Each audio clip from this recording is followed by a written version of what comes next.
LSAT journey is not going well. Uh-oh. Hi, Nathan and Ben. I graduated from undergrad in May of 19 with a GPA of 3.93. I had my sights set firmly on Harvard, Yale, Stanford, or at the very least, T14. I thought I would end up going to law school right out of undergrad, but I couldn't get my LSAT to where it needed to be, and it was for the best.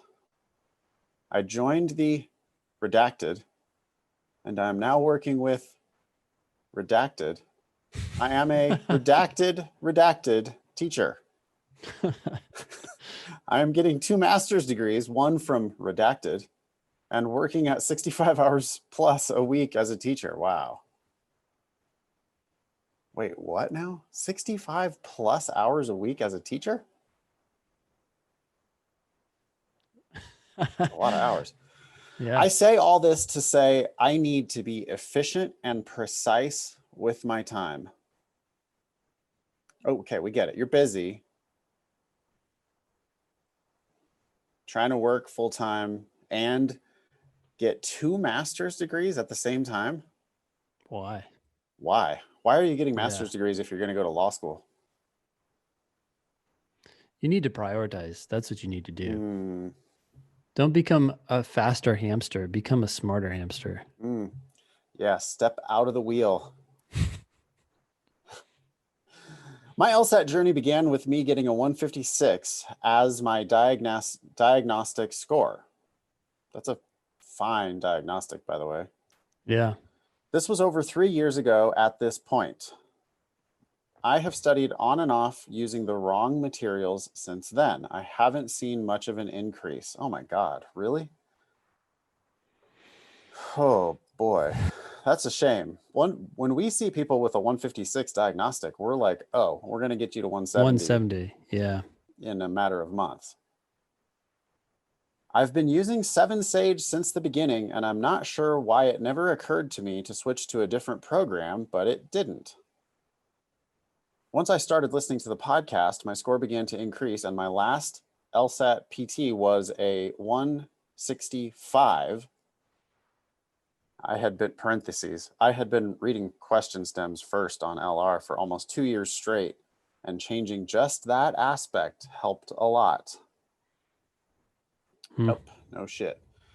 Reading the question stem first is a stupid gimmick. You will do better on LR if you don't do that. This was about 3 months ago. Okay. After nearly 2 years on and off study, including 3 months now studying for about an hour a day, I am fed up and just want to do the damn thing. I know I need to get at least a 175 to have a good shot at the law schools I want to go to. No, you don't.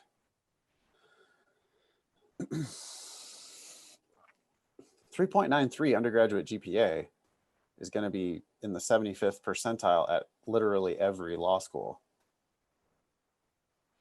170 anything is going to get you into, I would think you have a good shot at all of these schools. You don't need the 99.9th percentile LSAT score. I mean, great if you can get it, but anyway, we should focus on 170 before we worry too much about 175. Yep.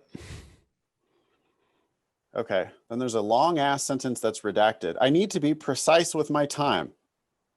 I also need... Why is this stuff redacted? Why was it included in the email? I don't know. I need to be precise with my time. I also need, all caps, to score in the mid to high 170s and refuse to stop till I motherfucking get there. Well, fine. I mean, I hope you make it to the mid 170s. People who start, by the way, with a 156 cold diagnostic get into the mid 170s all the time.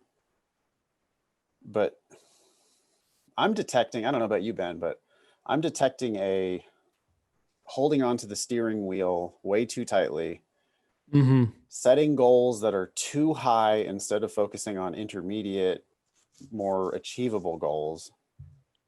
You know, this 175 or bust mentality ain't it. It's killing you. You're taking Yeah. practice tests and you're saying, what do I got to do to get that 175 now? And that's going to prevent you from getting the 175. That itself, that alone is the wall that's stopping you from your success. You need to I do the want, best you can on the question you're working on right, now. one question at a time.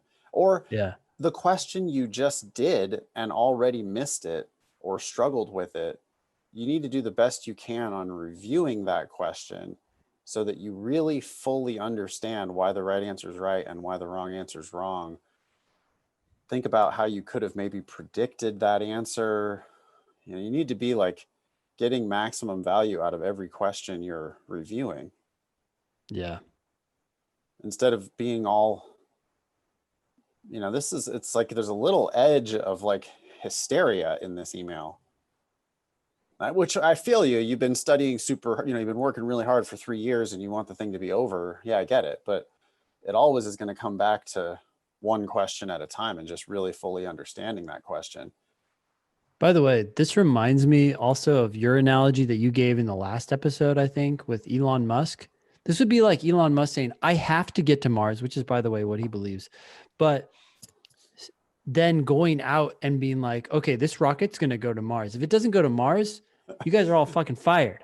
I am so done with this shit. I goddamn want this He now. just gets behind the driver's wheel and just tries to blast himself to Mars on the first attempt. Oh, and then if it doesn't work, he miraculously survives somehow. Yeah. Gives It's up, like, or I've been at this for 3 years. I don't understand. yeah, no, baby steps. Yeah. Yeah, he just wanted to get into the atmosphere first. You just got to get to the 160s. I mean, you talked about 170s just a minute ago. This person's, I don't know where they're at, but they got to get to the 160s. Let's just get there. I want to goddamn get there. The email continues. Is the LSAT Demon right for me? And if so, which level would you recommend? My finances are tight, but if that $300 a month version really is worth it, then that is what I will do. Best, Anon. You know, I would try 1 month at that highest level. You've been studying for a long time. You're wasting your time. An hour a day for how long?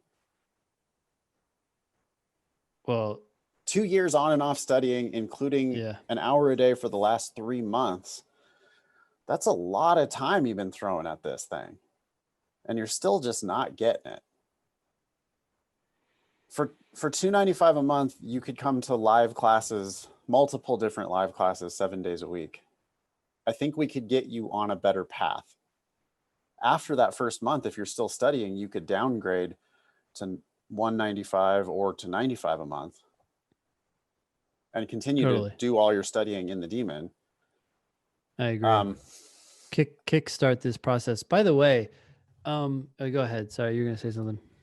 Yeah, just I would give us 1 month at that live level of subscription.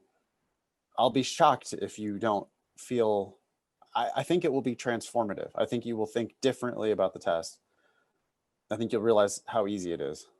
Just try 1 month, and then if that's not it for you, you can downgrade or you can go somewhere else. But the 1 month with like all of the live interaction with me and with Ben and with all of our teachers, I think will do wonders. You know, and what you really need to focus on during that month is just the mistakes that you're making. You need to stop making those mistakes. So the way you do that is you really deeply understand that one question, that one mistake that you've made. And so bring them to the teachers, ask our teachers, ask me, like push back. You have to be willing to say, I don't understand. Yeah. I mean, I'm guessing that the person who's listening to our response right now is thinking to themselves, okay, I guess I'll do the live program.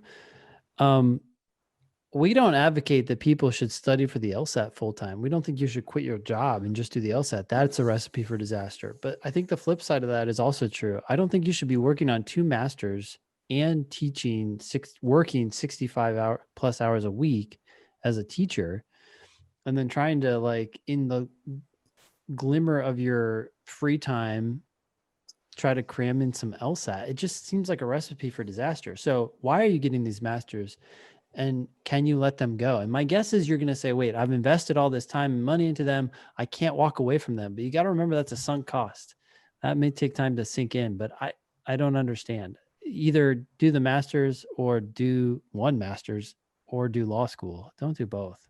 I don't understand this process. It's Yeah, going to just, I mean, the JD completely trumps, like, JD is the only thing you need to practice law. It's like, if and only if you're going to practice law, you need a JD.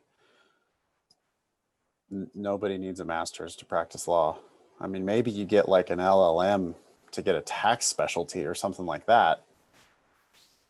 But a master, like, what, probably these are like masters in education or something like that. I don't know. Studying to be an administrator, you know, or something like that. But if you're going to be a lawyer, you're not going to do that anymore. So can you pause the master's degrees?